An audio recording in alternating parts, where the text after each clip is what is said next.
بسم اللہ الرحمن الرحیم۔ السلام علیکم ورحمۃ اللہ وبرکاتہ۔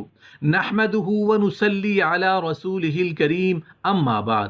حضور صلی اللہ علیہ وآلہ وسلم نے اکیلا سونے اور اکیلا سفر کرنے سے کیوں منع فرمایا؟ محترم ناظرین، آج ہر انسان پریشان ہے۔ کیوں پریشان ہے؟ اس لیے آمدنی میں برکت نہیں ہے، کھانے میں برکت نہیں ہے، سوتے ہیں نیند پوری نہیں ہوتی، کام شروع کرتے ہیں مکمل ہونے میں نہیں آتا، بزنس شروع کرتے ہیں نقصان ہو جاتا ہے۔ جانتے ہو ان چیزوں کی وجہ کیا ہے؟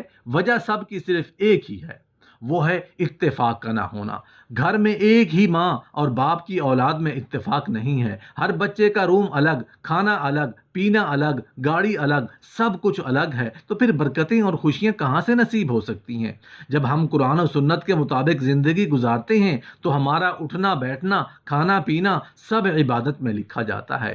ہم سو رہے ہیں اور ہمارا سونا عبادت بن جائے، اس سے اچھی زندگی اور کیا ہو سکتی ہے؟ ہم سفر کر رہے ہوں اور وہ سفر ہماری عبادت میں لکھا جا رہا ہو تو ایسے سفر کی کیا بات ہے؟ لیکن جب ہم قرآن و سنت کی خلاف ورزی کرتے ہیں تو ہمیں گناہ اور اس گناہ کی سزائیں بھی ملتی ہیں۔ محترم ناظرین، آج کل ہر کوئی سنگل روم کی خواہش کرتا ہے، چاہے سفر میں ہو یا کسی ہوٹل میں رکنے کی بات کی جائے یا پھر گھر میں رات کو سونے کی بات کی جائے۔ ہر کوئی اس بات پر خوش ہوتا ہے کہ اس کا اپنا الگ سے ایک کمرہ ہو۔ رات اکیلے گزارنے اور اکیلے سفر کرنے کے بارے میں ہم رسول اللہ صلی اللہ علیہ وآلہ وسلم کے فرمان بتانے جا رہے ہیں، اور ساتھ ہی ساتھ رات کو اکیلے سونے کے نقصانات بھی بتائیں گے۔ تو تفصیلات جاننے کے لیے ویڈیو کو آخر تک ضرور دیکھ لیجئے گا۔ محترم ناظرین، اللہ تعالیٰ نے قرآن مجید میں حضرت موسیٰ علیہ السلام، حضرت خضر علیہ السلام اور حضرت ذوالقرنین علیہ السلام کے سفروں کا ذکر فرمایا ہے۔ یاد رہے کہ سفر کے دوران انسان کو جہاں بہت کچھ سیکھنے کا موقع ملتا ہے، وہیں پر اس کو مختلف اتار چڑھاؤ کا سامنا بھی کرنا پڑتا ہے۔ حدیث پاک سے یہ بات معلوم ہوتی ہے کہ انسان کو بلا ضرورت سفر کرنے سے گریز کرنا چاہیے۔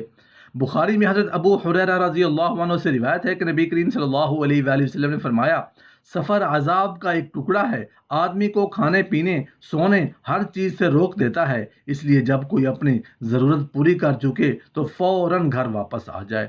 یہ عام مشاہدہ ہے کہ انسان جب دنیاوی امور کی انجام دہی کے لیے سفر کرتا ہے تو بالعموم اس طرح عبادت کے قابل نہیں رہتا جس طرح حالت اقامت میں کر رہا ہوتا ہے۔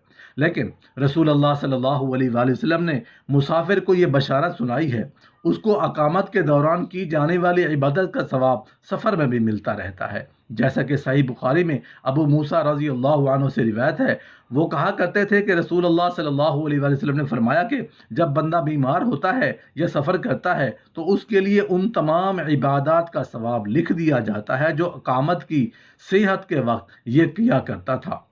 اللہ تعالیٰ اپنے بندوں پر کس قدر مہربان ہے۔ اسی طرح سے سفر میں اللہ تعالیٰ نے انسانوں پر عبادت کی تفصیل بھی کی ہے۔ اس سفر میں نماز قصر ادا کرنا سنت نبوی رسول اللہ صلی اللہ علیہ وسلم ہے۔ اسی طرح مسافر کے لیے دوران سفر روزہ رکھنا ضروری نہیں ہے، جیسا کہ صحیح بخاری میں حمزہ بن عمرو رضی اللہ عنہ سے روایت ہے کہ میں نے رسول اللہ صلی اللہ علیہ وسلم سے عرض کی کہ میں سفر میں روزہ رکھوں۔ وہ روزے کثرت سے رکھا کرتے تھے۔ رسول اللہ صلی اللہ علیہ وسلم نے فرمایا، اگر جی چاہے تو رکھ دیں، اگر اور چاہے تو افطار کریں۔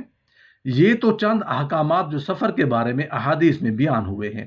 اب بتاتے ہیں کہ اکیلے سفر کرنا کیسا ہے۔ اکثر لوگ سفر پر اکیلے روانہ ہو جاتے ہیں۔ انسان کو زیادہ تر کوشش کرنی چاہیے کہ سفر میں اس کے ساتھ کوئی نہ کوئی ساتھی موجود ہو۔ اس کو اکیلے سفر کرنے سے ممکن حد تک گریز کرنا چاہیے، کیونکہ اس بارے میں صحیح بخاری میں عبداللہ بن عمرو سے روایت ہے کہ رسول اللہ صلی اللہ علیہ وسلم نے فرمایا، جتنا میں جانتا ہوں اکیلے سفر کی برائیوں کے متعلق، اتنا علم اگر لوگوں کو ہو تو کوئی سوار رات میں اکیلا سفر نہ کرتا۔ محترم ناظرین، اب خود ہی اندازہ لگا لیں کہ رات کا سفر کرنا کس حد تک خطرناک ہو سکتا ہے، اور رسول اللہ صلی اللہ علیہ وسلم نے کن الفاظ میں انسان کو رات کے سفر سے متنبہ فرمایا ہے۔ رات کو اکیلے سفر نہ کیا جائے، یہ بات تو عام ہے، جن میں مرد اور عورتوں دونوں شامل ہیں، لیکن صرف عورتوں کی بات کی جائے تو ان کے لیے خاص طور پر تاکید ملتی ہے۔ یاد رہے کہ عورتوں کو بھی کئی مرتبہ رشتہ داروں سے ملاقات، علاج یا کسی ضروری کام سے سفر پر نکلنا پڑتا ہے۔ احادیث مبارکہ سے یہ بات واضح ہوتی ہے کہ عورتوں کو تو بالکل بھی اکیلے سفر نہیں کرنا چاہیے، اس لیے کہ یہ بات فتنے کا باعث بن سکتی ہے اور ان کی عزت و ناموس کو بھی خطرہ لاحق ہو سکتا ہے۔ جیسا کہ صحیح بخاری میں حضرت عبداللہ بن عباس رضی اللہ عنہ سے روایت ہے، رسول اللہ صلی اللہ علیہ وآلہ وسلم نے فرمایا، کوئی عورت اپنے محرم رشتہ دار کے بغیر سفر نہ کرے، اور کوئی شخص کسی عورت کے پاس اس وقت تک نہ جائے جب وہاں کوئی محرم موجود نہ ہو۔ ایک شخص نے پوچھا، یا رسول اللہ صلی اللہ علیہ وآلہ وسلم، میں فلاں لشکر میں جہاد کے لیے نکلنا چاہتا ہوں، لیکن میری بیوی کا ارادہ حج کا ہے۔ تو آپ صلی اللہ علیہ وسلم نے فرمایا، تو اپنی بیوی کے ساتھ حج کو جا۔ یہاں میری بہنوں کو غور کرنے کی ضرورت ہے، جو کہ بے دھڑک کسی بھی کام سے گھر سے باہر چلی جاتی ہیں اور محرم ساتھ نہیں ہوتا، اس لیے عورتوں کو خصوصیت کے ساتھ اس بات کا اہتمام کرنا چاہیے۔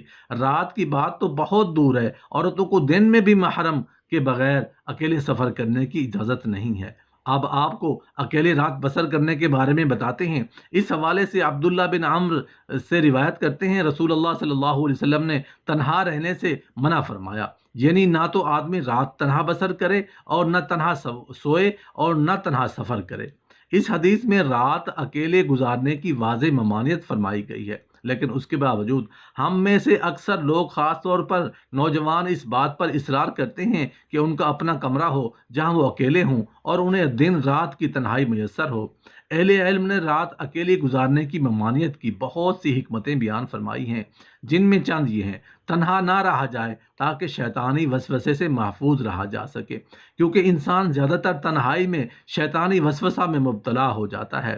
اسی طرح یہ بھی خدشہ ہو سکتا ہے کہ کوئی شخص کسی وحشت محسوس نہ کرے، اور یہ بھی حقیقت ہے کہ تنہائی میں کسی دشمن یا ناگہانی آفت سے محفوظ رہنا مشکل ہو سکتا ہے۔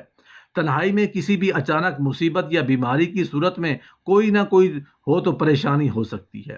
یاد رہے کہ رسول اللہ صلی اللہ علیہ وسلم کی ہر نصیحت پر عمل کرنے میں خیر ہے، بغیر یہ سوچے کہ اس بات میں کیا حکمت ہو سکتی ہے۔ مسلمانوں کو رسول اللہ صلی اللہ علیہ وسلم کی نصیحت پر عمل کر لینا چاہیے، اسی میں اس کے لیے بہتر ہے۔ یاد رہے کہ انسان کو اللہ تعالیٰ نے ضعیف اور کمزور فرمایا۔ رات کا وقت ہو اور اس پر کوئی بھی یا کسی بھی قسم کی پریشانی آ جائے اور مدد کرنے والا کوئی نہ ہو، تو خود ہی سوچ لیں کہ اس انسان کی حالت کیا ہوگی۔